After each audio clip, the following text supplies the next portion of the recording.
Alors aujourd'hui je voulais vous montrer un cascade, un adénium que j'avais commencé en cascade il y a très longtemps en fait. Et je vais vous montrer d'assez près, parce qu'il a une petite particularité en fait, c'est cette petite cupule qui est ici. Son histoire en fait c'est que c'est un... il était déjà dans cette position, j'avais déjà prévu de le former en cascade.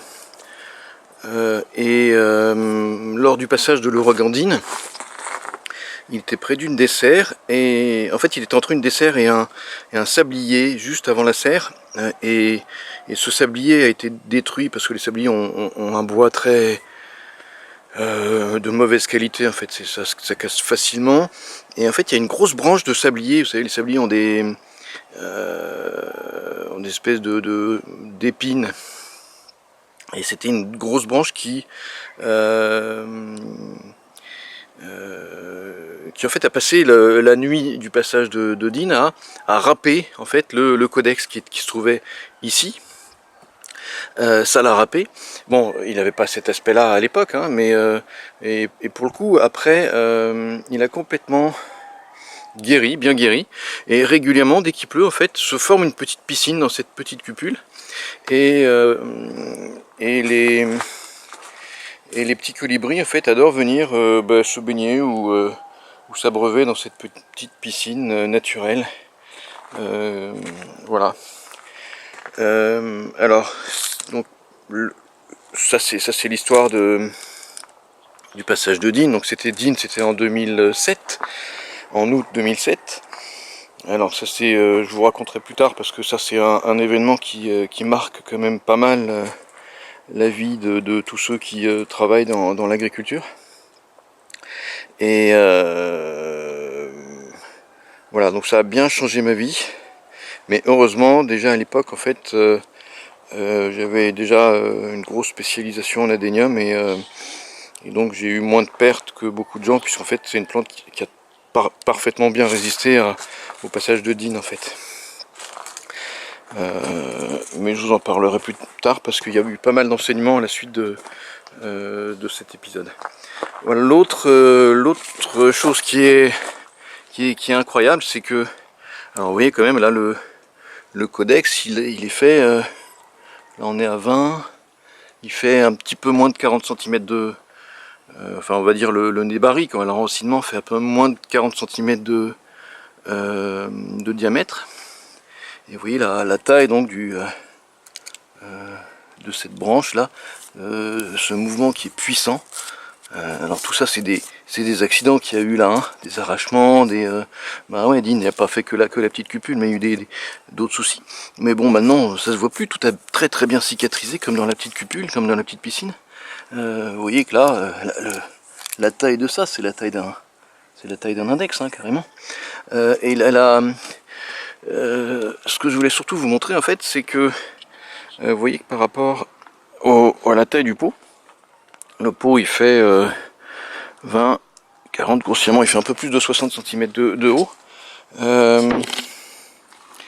La pointe, c'est-à-dire le bout de la pointe de la plante qui se trouvait ici, quand j'avais, ça c'était peu après Dean en fait, je l'ai mis dans ce pot là, peut-être 1 an ou 2 ans à la suite de ça, une fois que j'ai vu qu'il avait bien récupéré.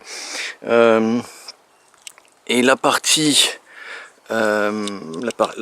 la partie vraiment distale de cette plante, merde, je viens de casser un truc là, bon c'est pas grave, la partie distale de la plante en fait, à l'époque quand je l'avais plantée, la partie distale se trouvait dans une oblique, tac tac tac tac, et ça redescendait pratiquement au sol. Et vous voyez en fait la plante, cette grosse branche là, c'est complètement redressée pour revenir à l'horizontale ici, et puis après continuer à se lever. Elle est passée, donc elle s'est élevée de pratiquement 60 cm, hein. C'est incroyable la puissance. Donc là aujourd'hui, là je trouve qu'il est devenu un peu faiblichon. Donc là ce que je voudrais maintenant, c'est sortir de ce pot. En fait, depuis, vous imaginez bien que depuis 2007, j'ai dû le replanter, je crois, l'année d'après, donc 2008, on va dire, ouais, on va dire que j'ai replanté en 2008 dans ce pot-là.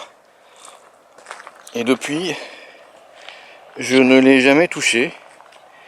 Et moins je le touche, plus j'ai la flemme d'y toucher parce que je sais que qu'à l'intérieur du pot là, les racines doivent être très très serrées et que ça va être très difficile de faire sortir les cailloux. Hein. Ça j'ai l'expérience, parfois je peux mettre plusieurs heures à sortir un gros truc comme ça. Alors quand c'est dans des pots en plastique, en fait je m'emmerde pas. Je sacrifie le pot en plastique, il suffit de le couper, voilà. Et pour le coup, c'est vite fait. Mais quand c'est dans un pot en céramique comme ça, là il y a au moins 4 cm d'épaisseur.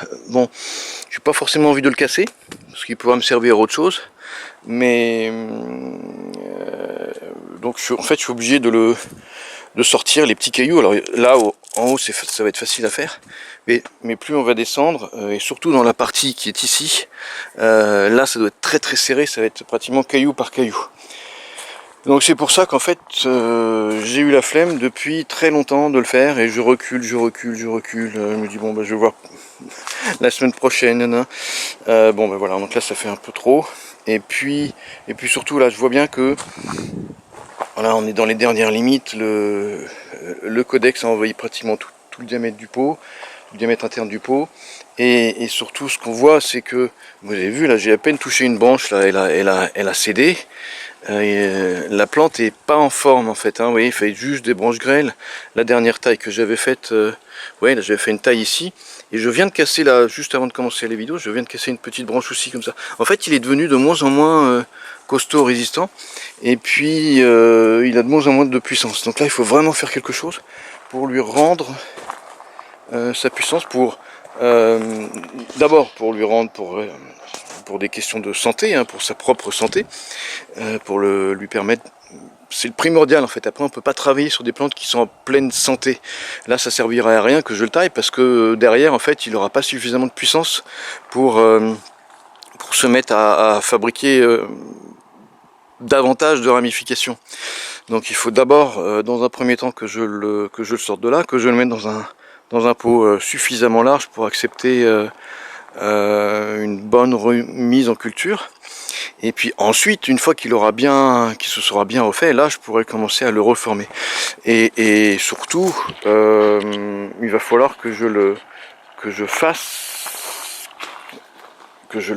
plante en position pour qu'en fait le bout de la branche là, ben, aille en direction du bas, hein, parce que sinon on n'a pas une cascade. Là on a quelque chose qui est rigolo, quoi, qui est sympathique, mais ça n'a rien à voir avec une cascade. Hein. Donc et je pense qu'on peut faire quelque chose de très joli. Donc voilà, trêve de bavardage. Je vais m'atteler à la tâche, et puis je vous retrouve à la fin. Je vous commenterai un petit peu l'état des racines qu'on aura trouvé. À tout à l'heure.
Bon bah alors c'est incroyable. J'ai même pas mis 5 minutes pour le sortir de ça. Je me demande pourquoi je me suis fait chier autant de temps à pas le faire. Comme quoi, bah, la procrastination, ça paye pas. Alors en fait, je suis surpris parce que je me rappelais pas du tout dans quoi je l'avais planté. En fait, je me souvenais pas que j'avais mis autant de, vous voyez, de gros, ça au fond. C'est des gros cailloux d'andésite. J'ai une énorme, j'avais mis un énorme volume d'andésite, au fait, tout au fond, pour du drainage et puis pour le poids. Et ça, c'était une bonne chose parce que pour le coup, ben le pot n'a jamais basculé, jamais, alors qu'il y a eu des moments où il y avait beaucoup de vent. Mais en même temps, ben, vous voyez que finalement le volume racinaire est très peu descendu à l'intérieur de cette partie-là, la partie de l'andésite. Hein, D'ailleurs, au passage, j'avais à un moment, mais il y a très longtemps, fait des essais justement avec de l'andésite pure parce que ça c'était plus facile pour moi d'obtenir du gravier d'andésite parce qu'il y a une carrière pas très loin et en fait ça pousse pas bien dans l'andésite. Alors c'est pour ça que finalement je me servais uniquement de gros des gros calibres en fait pour lester des pots. Et puis des petits calibres, parce que l'andésite peut être très noire. Elle est très noire et très belle. Et en surfaçage pour faire le décor. Voilà, donc c'est pour ça que j'avais abandonné l'andésite. Mais voilà, ça me surprend en fait. Finalement, en fait, j'avais très peu de volume. C'est une plante qui avait très peu de volume. Je m'en souvenais absolument pas. Et donc au final c'est peut-être un peu pour ça. Alors ce qui m'a surpris au début, c'est que les racines sont très belles. En haut, dans la partie supérieure du pot, les racines étaient des radicelles étaient très belles. Et puis bah, en dessous effectivement c'était un peu ce à quoi je m'attendais. Oui, c'est pas terrible quoi. Elles sont fonctionnelles mais elles sont pas nombreuses. C'est pas du terrible quoi. C'est bon. Enfin néanmoins, on a quelque chose de très joli. Et j'ai quand même quelque chose de très joli. Et alors pour le sortir, ce que j'avais bien fait, c'était que je m'étais débrouillé pour empêcher la pluie de rentrer dans le pot. Et puis je n'ai pas arrosé pendant un mois. Donc vous voyez que tout était très sec. Et la plante était un peu déprimée, donc ce qui m'a permis qu'elle soit moins coincée en fait. Je m'attendais à avoir au moins une demi-heure, 3/4 d'heure pour la sortir de là. Et puis moins de 5 minutes, c'était cool. Pour le coup, j'aurai le temps de faire autre chose après. Bon, néanmoins, cette plante, elle est vraiment superbe. Donc pour le coup, je pourrais la mettre dans un pot à cascade ou à semi-cascade beaucoup plus court que ça. Ce qui va mettre vraiment en valeur la forme et sa puissance qui redescendait. Bon bah voilà, cet appareil photo vient encore de s'éteindre parce qu'il surchauffait. Ça aide pas à la fluidité, mais bon. Donc là, j'étais en train de vous montrer les racines. Bon, ce que je vais faire en pratique là, je vais le mettre à un endroit très lumineux, mais sans le planter, pour qu'il sèche un peu. Et par la suite, je finirai de démêler les racines et voir ce qu'on peut faire. Mais en fait, là, il y a quelque chose de superbe. Bon ben voilà, donc là, je me retrouve avec quelque chose de sympathique quand même. Hein. Juliforme, très puissant, belle puissance là, sur toute cette partie là centrale. Donc au prochain repotage, je le planterai. Je vais le tilter de façon à ce que le bout de la branche en fait, de la branche principale, aille plus vers le bas. Et je peux le faire parce que j'ai de la matière ici. Là, je ne vais pas perdre en fait en puissance à la base. Et une fois que tout aura démarré, je le retaillerai en haut là pour le rendre bien plus compact. Et sûrement il y aura du travail de ligature qui avait déjà été fait pour donner cette forme. Ça c'est pas une forme naturelle, hein. Ça avait été déjà fait. Mais là maintenant ça va être du peaufinage et on va rentrer vraiment dans la vraie sculpture, quoi. Là c'était du gros œuvre. Donc ça prend du temps en fait le gros œuvre, mais après, voilà, donc là c'est pas mal, hein. Ah ouais, il est très très très beau, très très très beau. Je vais commencer à démêler un peu quelques racines. Je vais sûrement en supprimer. Là aujourd'hui, je ne fais que les démêler. Ils sont encore un petit peu rigides, donc je vais pas trop. Et donc pour le coup, comme ils sont un peu rigides, elles sont cassantes. Là, le fait de laisser en fait tout le feuillage pomper un petit peu sur ces réserves, ça va permettre de ramollir l'ensemble des racines. Donc je pourrais certainement faire une sélection. Mais l'avantage là, c'est qu'au total, en fait, j'avais peur que les racines aient envahi tout le pot sur 60 cm, sur tout le volume du pot qui était quand même assez conséquent. Mais en fait, non, ça s'est pas passé. Donc comme quoi, finalement, cette histoire d'avoir une énorme quantité, un énorme volume de cailloux d'andésite ou quelque chose que les racines n'aiment pas forcément, mais qui permet un bon drainage, ben, c'est pas mal parce que ça a permis de conserver en fait les racines dans le volume qui vous intéresse. Donc maintenant en fait là je pourrais le mettre dans un pot de 40 cm. Voilà, 40 cm ça va être impeccable. Et là pour le coup je peux faire un très joli demi-cascade, semi-cascade ou cascade, on va voir en fait, parce que je crois que chez les adéniums c'est trop difficile de faire des vraies cascades. Alors que, parce que vous avez vu, hein, ils remontent toujours, hein, ils sont plus forts que vous. Mais en revanche, je vais faire un joli semi-cascade, ça va être impeccable. Voilà, bah, écoutez, là pour l'instant, donc c'est tout pour cet épisode. Je pense que celui-là, je vous le représenterai.